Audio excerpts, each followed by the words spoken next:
So every time someone says you can't do something on the MC707, I'm pretty good at figuring out a way how to do it. But am I smart or am I dumb? This is probably the dumbest 3 hours I spent trying to figure something out. But you can do it. You can use parameter locks to change pitch inside of a drum track and have multiple tracks.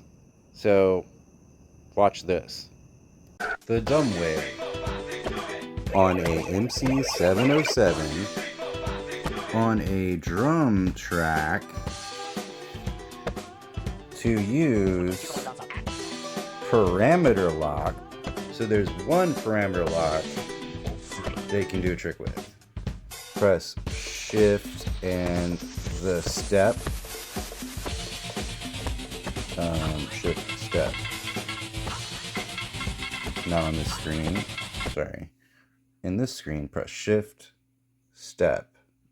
And you get this control per note velocity. You also get start, mute, sub-step, and end. But we're going to be using the velocity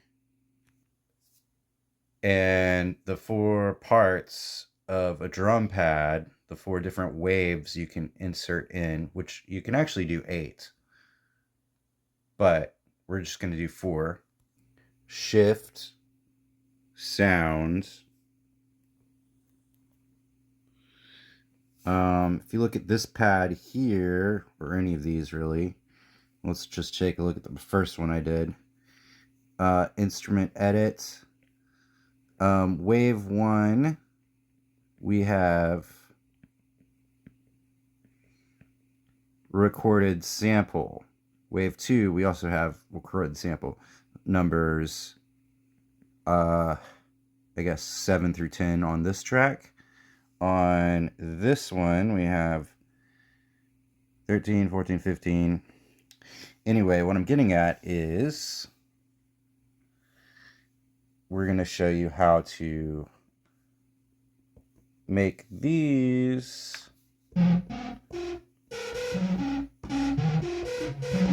into one sound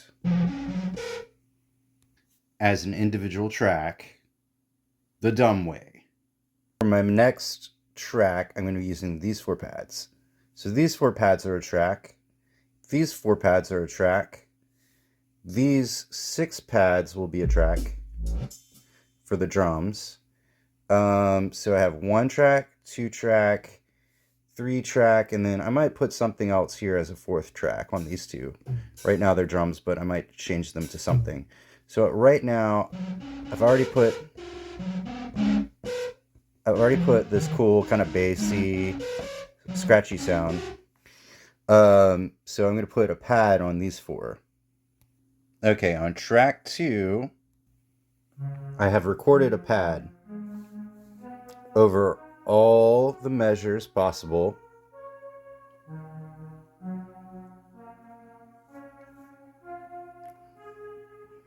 Basically just at the 1st and 9th steps.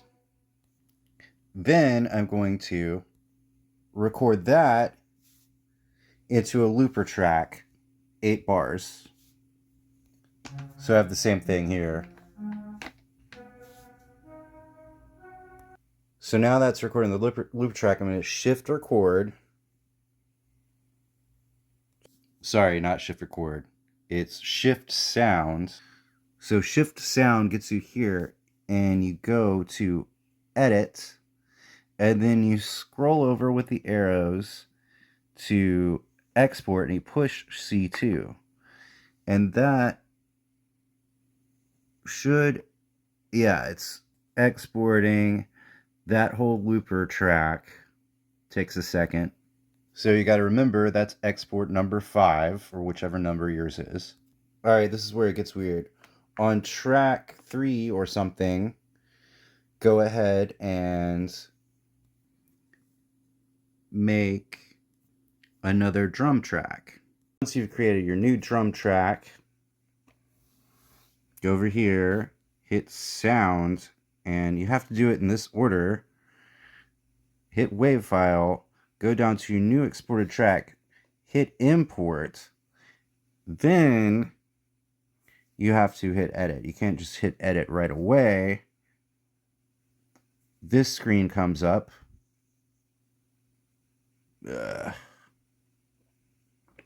Should come up.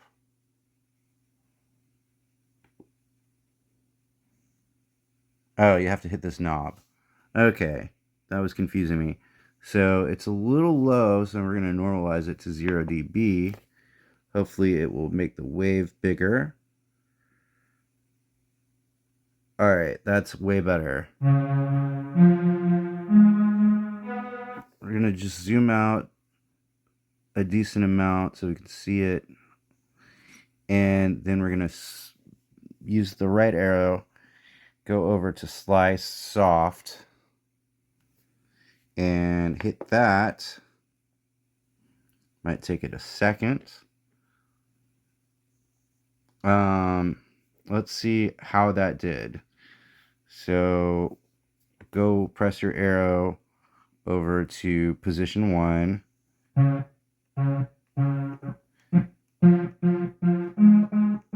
It didn't slice it for each note, so I must have not recorded. Let's try hard and see what happens.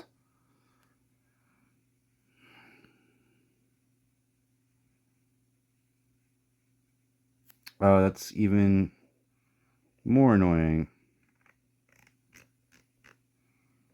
Go back to soft. So you can delete these slice points after, or you can slice it yourself with the start and end. So right now, we don't want that slice point. So I think you hit clear and then you scroll the knob. Sorry, it's clear and C2 to delete the position.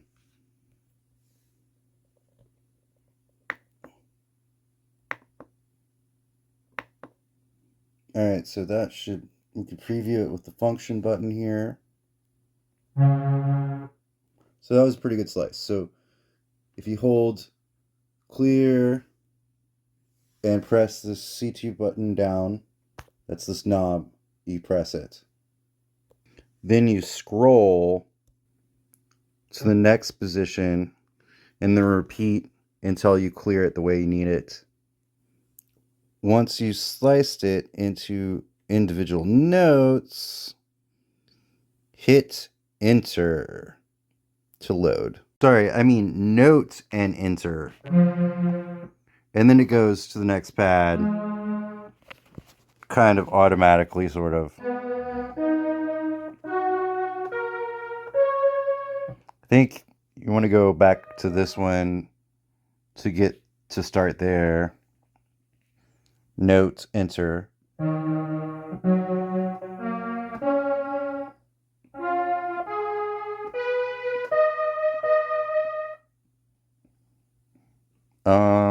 Maybe I did that wrong. Maybe you need to start here and then press note enter to get it to go in a sequence. Make sure it's in the right position to start out with. Alright, try that one more time.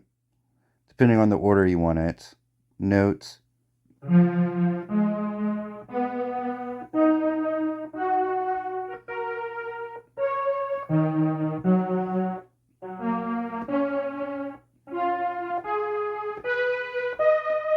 Alright. Yeah, I had that slightly arranged differently than order. You could also have the notes in order. But anyway, you have the pads in a drum pad. So here is the little trick. Press exit, press clip, save clip, and give it a name that's not generic, so you remember. Yeah.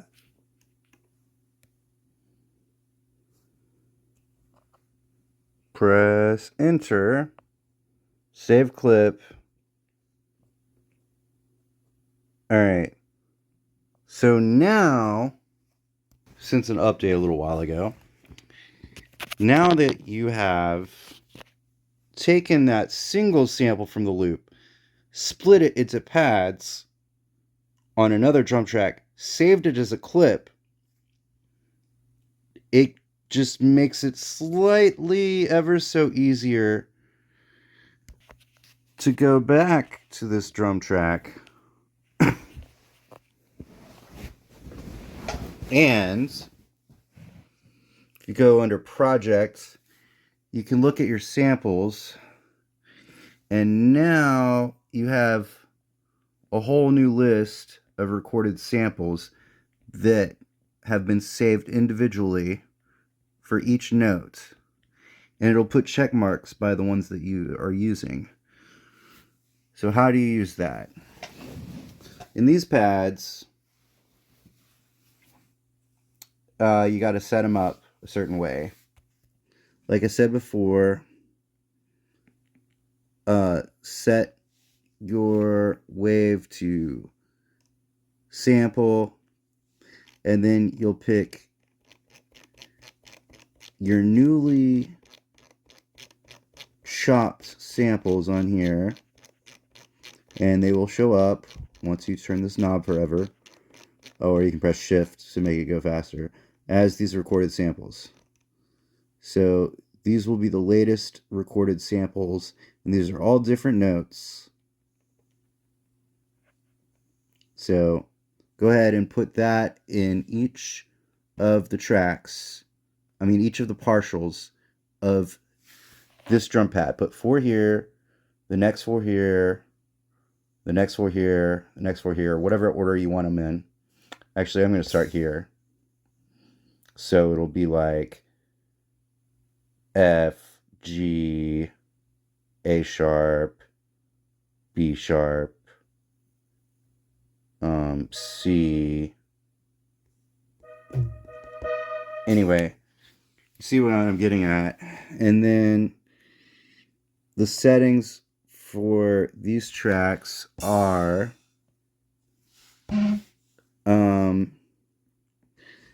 I'm putting the first sample with a wave gain of 12, and that is turned all the way up.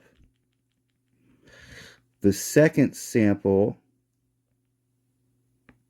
with the +6, the third 0, the fourth 0, but it might be turned down a bit to 59, and this is turned down a bit, and these aren't perfect values. That one's just at 0. So the big trick here is to remember this. There have been videos made about doing things like this, but this is I think the first one where you can actually use kind of parameter lock to get this kind of strange effect of adding more tracks to one track, kind of. So the big trick is the velocity. So for wave 1, you go 1 to 31. Wave 2, you go 32 to 64-ish. This is not perfect, but it's close. Wave 3, 65 to 96. Wave 4, 97 to 127. And so that gives you your 4 different velocities. And you do that for each of these 4 pads. And you can copy this pad and those settings very easily by going into this mode and then pressing function up, copy. See, and then you go over and you press function down, and that pastes it. And then go ahead and just paste. That's kind of a template with those settings, so you don't have to mess with those velocity settings each time. And then go ahead and go back into those pads and replace it with those samples. So I'll give you a result here in just a second. All right, so now we have a pad and a bass and a drum so far in this. And you can see I can play it individually here.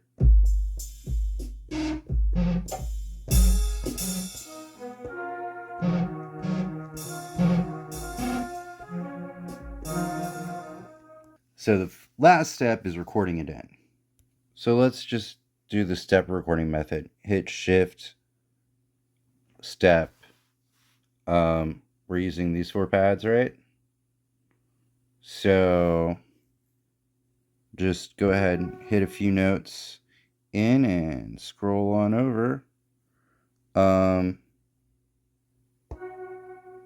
Should be shift. Oh, sorry. Enter.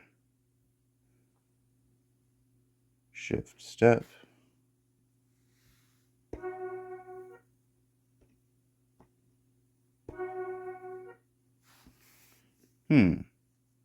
Okay, I don't know why I'm making this so hard, but just hit this note, put it a few of the spots you'd like to hear it, and then your next 4 notes will be on this one. So put that a few spots. And I did put them on these 4 instead of these 4, sorry. You know, you can try to play in the velocity, but you don't have to do that because of the parameter locks. So just remember the 4 notes that you're playing, and once you've entered them in, go ahead and go to that note that you put in. So we put that in there and here. So then that's where you press this, you hold it, and then you change the velocity for the note you want.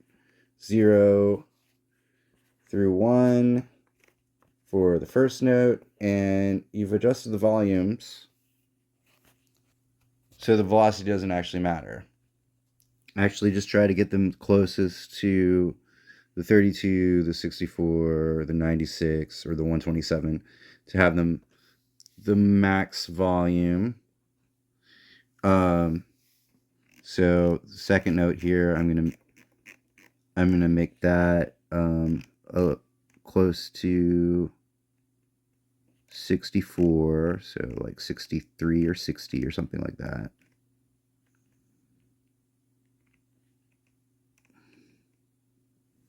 And oh, this is where the scrolling comes in. So once you have notes in, you can press shift, and then you can use the little scroller to go to the next notes of that pad. So we're going to make that one a repeat. No, we're going to make that a little bit louder. We're going to make that the 3rd note. And let's go ahead and see where this note's coming in. So we'll scroll over to this note, and we'll make it go a little higher this time. And then we'll do a little walk down. So that one, and then go down to... Oh, and the neat thing about this is too, like if you really want to work out the chords, you can do that too. Be a little problem since you could only use 4 of them at a time, or 4 notes at a time are on a thing, so makes it a little bit harder. Oh, here's another note. Let's go ahead and make that one kind of low. Oh, this is great. This is a really smart way to sequence.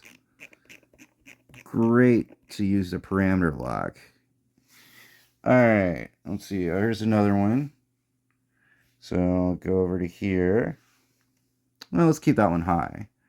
And let's go back down to... You know, I don't really remember what notes I put here, but it'll sound good because it's all in the F, for the C sharp Melixian,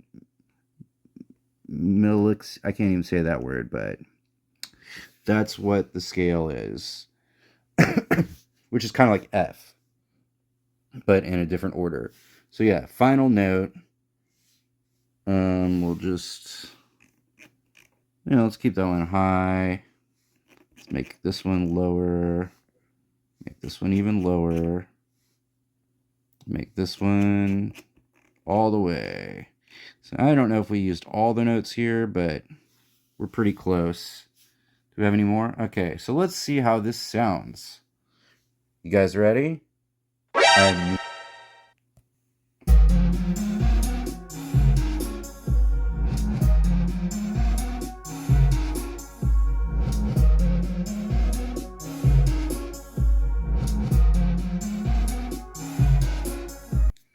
So that's pretty good. I think the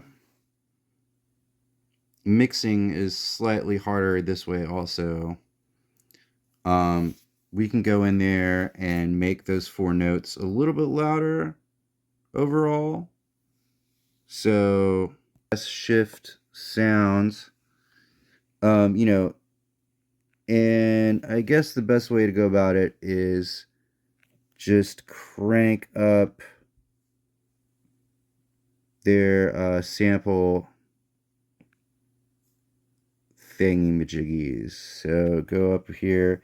This is already at plus 12, but we can go ahead and just crank wave levels up on that one. So let's see.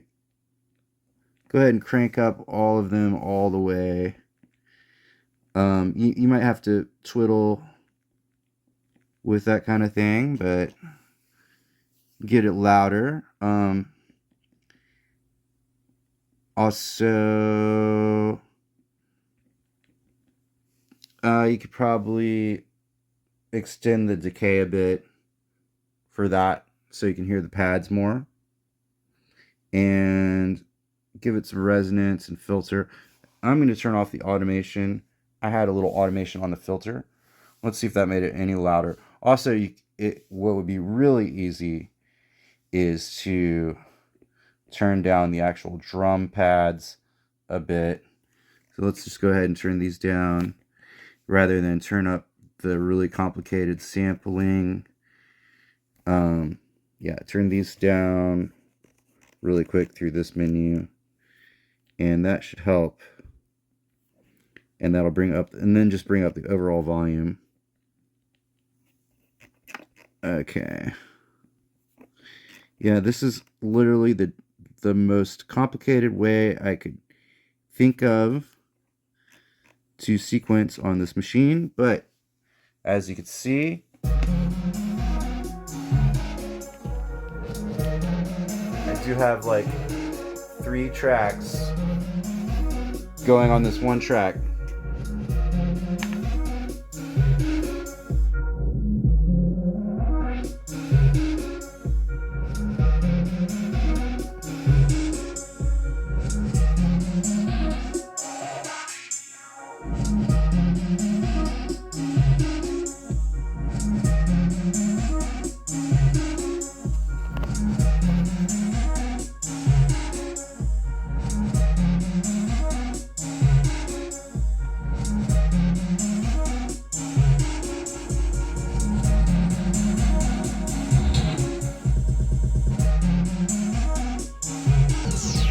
Well, thanks for watching this if you made it through it.